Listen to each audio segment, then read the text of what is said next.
Hello बच्चों, आज हम लोग पढ़ेंगे मुहावरे। मुहावरे क्या होते हैं, मुहावरे कहाँ से आए, और हम लोग इसके बारे में अच्छी तरह से समझेंगे। पहले हम लोग समझते हैं मुहावरे का अर्थ क्या होता है। जो मुहावरा होता है इसको हम लोग बचपन से ही पढ़ते चले आ रहे हैं। तो जो मुहावरा तो लेकिन हम लोग इसके बारे में बहुत अच्छी तरह से जानते नहीं हैं, लेकिन आज हम आप लोगों को बहुत अच्छी तरह से समझाएंगे। मुहावरा जो होता है मूल रूप से अरबी भाषा का शब्द होता है, जिसका अर्थ होता है अभ्यास करना या आदी होना। मतलब अभ्यास करना यानी कि जिसे मुहावरा जो शब्द होता है उसको हम लोग अपने भाषा में आम बोलचाल की भाषा में हमेशा प्रयोग करते रहते हैं, तो हम लोग उससे क्या हो जाते हैं, उसके हम लोग आदी हो जाते हैं। इसका मतलब यही होता है, मुहावरा जो होता है वो हम उसका जो अर्थ निकलता है अभ्यास करना या आदी होता है। मुहावरा को वाक्यांश भी कहते हैं, अर्थात पूरे वाक्य का एक छोटा सा हिस्सा, या जो हम वाक्य बोलते हैं वो उसमें एक छोटा सा वाक्य होता है हमारा मुहावरे का। मुहावरा को हम स्वतंत्र रूप से प्रयोग नहीं करते हैं, इसको हमेशा हम वाक्य के साथ ही प्रयोग करते हैं। ये पूरा वाक्य नहीं होता है, ये छोटा सा एक अंश होता है, वाक्य का एक छोटा सा अंश होता है। दूसरा पढ़ते हैं, मुहावरा जो शब्द है इस शब्द से स्पष्ट हो जाता है कि इसका अर्थ होता है संक्षिप्त। जो मुहावरे का अर्थ होता है संक्षिप्त, कोई चीज का छोटा रूप, परंतु अपने इस संक्षिप्त रूप में ही किसी बड़े विचार या भाव को प्रकट करता है। यानी कि ये सामान्य अर्थ प्रकट ना करके ये कोई विशेष अर्थ प्रकट करते हैं, उसका कोई विशेष महत्व होता है।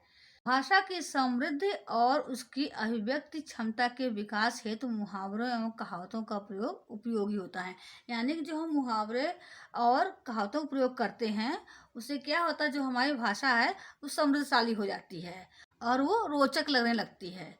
इसलिए अपने भाषाओं में हम लोग मुहावरों का प्रयोग करते हैं। मुहावरों का प्रयोग एक उदाहरण की तरह किया जाता है। इनको भाषा में इस्तेमाल करके हम कठिन बातों को भी बड़ी सहजता के साथ दूसरों को समझा सकते हैं। यानी कि जब हम मुहावरों का प्रयोग करते हैं तो उसमें कठिन से कठिन बातों को भी हम बहुत सरलता के साथ दूसरों को हम समझा सकते हैं और दूसरा इंसान समझ सकता है ये कहना क्या चाह रहे हैं। मुहावरे भाषा को सुदृढ़, गतिशील और रुचिकर बनाते हैं। जो मुहावरा होते हैं, जो मेरी भाषा होती है उसको क्या करते हैं, सुदृढ़ बना देते हैं और रुचिकर, मतलब जो पढ़ने वाला भी लगा के पढ़ता है और सुनने वाला भी ध्यान लगा के सुनता है कि ये क्या है। मुहावरों का प्रयोग वाक्य में होता है, ये स्वतंत्र वाक्य नहीं होते हैं। यानी कि मुहावरों का जो हम प्रयोग करते हैं उसको हम वाक्य के साथ ही प्रयोग कर सकते हैं। मुहावरों का प्रयोग हम अकेले नहीं कर सकते हैं, ये स्वतंत्र वाक्य नहीं होते हैं।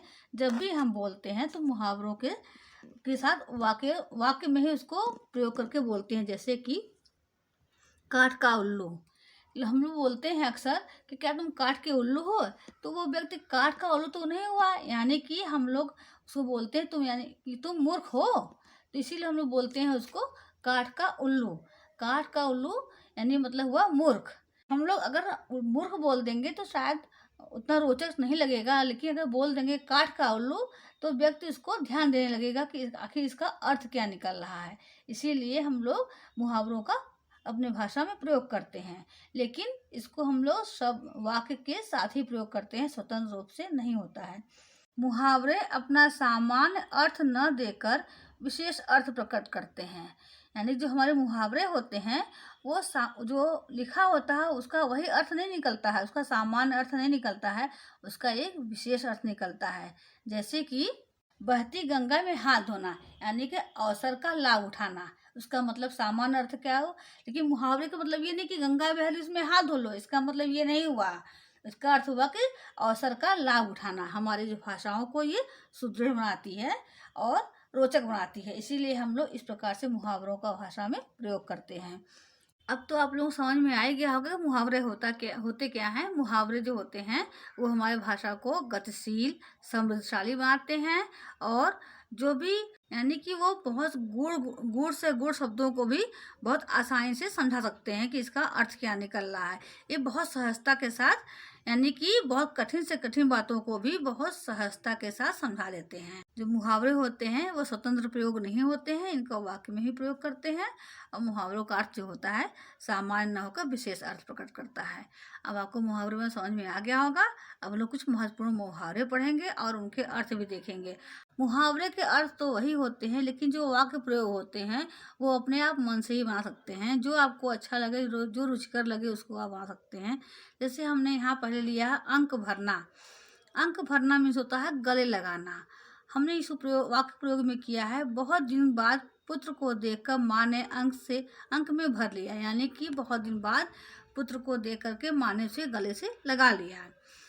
और आगे देखते हैं अंग अंग ढीला होना है, यानी कि ये नहीं कि अंग अंग ढीला हो गया, इसका अर्थ क्या निकलता है बहुत थक जाना। यानी कि जब बहुत ज़्यादा थक जाता है इंसान तो उसके अंग अंग ढीले हो जाते हैं, काम करने लायक नहीं होते हैं। अब उनका मन करता है कि हम काम न करें, कुछ देर हम आराम कर लें, उसी को हम लोग बोलते हैं अंग अंग ढीला होना।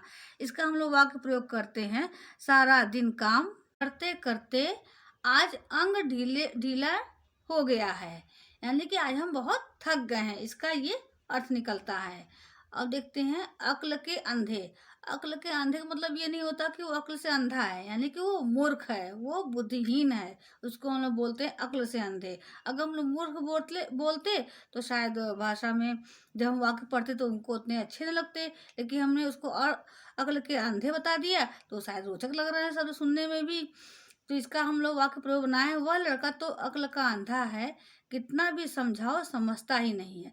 आप वाक्य में प्रयोग जो भी होता है इसको आप कुछ भी कर सकते हैं अपने हिसाब से, ये नहीं कि जो इसमें लिखा है इसी करिए, लेकिन जो इसका अर्थ निकलता है वो तो वही रहता है। आगे पढ़ते हैं आग बबूला होना, यानी कि अत्यधिक क्रोधित होना। इसको हम वाक्य में कैसे बनाएंगे? कई दिनों से मना करने पर भी जब दिनेश नहीं माना तो उसके चाचा आग बबूला हो गए, यानी कि बहुत क्रोधित हो गए। तो अगर हम यहाँ पर लिख देते आग अत्यधिक क्रोधित हो गए होते तो शायद उतना अच्छा न लगता, इसीलिए हम लोग लिख देते हैं आग बबूला होना, जो हमारे भाषा को, जो मेरे वाक्य को ये रोचक बना रहा है। ईद का चांद होना, यानी कि ईद का चांद होना, ये नहीं है कि वो ईद का कोई व्यक्ति ईद का चांद हो गया, इसका अर्थ ये नहीं हुआ, यानी कि बहुत दिनों बाद दिखाई देना। जैसे चांद बहुत दिनों बाद दिखाई देता है ईद का, इसीलिए लोग उसका उदाहरण दे देते हैं। ये नहीं कि उनका मित्र जो है या फिर कोई भी है जो उनको दिखा है तो वो ईद का चांद हो गया, उसका मतलब हुआ कि बहुत दिनों बाद दिखाई देना। वाक्य में प्रयोग करेंगे कई वर्षों बाद जब रमेश के मित्र ने रमेश को देखा तो कहने लगा अरे तुम तो ईद का चांद हो गए हो, यानी कि ये नहीं कि वो ईद का चांद हो गया, यानी कि वो बहुत दिनों के बाद दिखाई दिया है, इसका अर्थ ये निकलता है। आगे देखते हैं आसमान टूट पड़ना, यानी कि बहुत बड़ी मुसीबत आना। इसका हम लोग वाक्य प्रयोग करेंगे पिता की मौत से तो राजेश पर मानो आसमान टूट पड़ा। ठीक है, और आगे देखते हैं एक पंथ दो काज, एक कार के साथ दूसरा कार भी पूरा करना। वाक्य प्रयोग क्या होगा इसका? आगरा में मेरी परीक्षा है, इसी बहाने ताजमहल भी देख लेंगे, यानी कि चलो एक पंथ दो काज हो जाएगा। समझ में आया बच्चों? ओखली में सिर देना, जानबूझकर अपने आप को जोखिम में डालना। इसका वाक्य प्रयोग होगा अपने से 4 गुना व्यक्ति से उलझने का मतलब ओखली में सिर देने के बराबर है। ठीक है, अब पढ़ते हैं कलम का धनी। इसका अर्थ क्या निकलेगा? ये नहीं कि कलम का धनी उसके पास मात्र कलम ही कलम है, ये नहीं, अच्छा लेखक, इसका अर्थ निकलता है अच्छा लेखक। इसका वाक्य प्रयोग होगा प्रेमचंद कलम के धनी थे। ठीक है, आगे देखते हैं खून पसीना एक करना, कठिन परिश्रम करना। इसका अर्थ क्या निकलता है? कठिन परिश्रम करना। इसका वाक्य प्रयोग करेंगे हमारे किसान खून पसीना एक करके अन्न पैदा करते हैं। तो अगर हम लोग खून पसीना यहाँ जोड़ लिए तो ये वाक्य अच्छा लग रहा है सुनने में।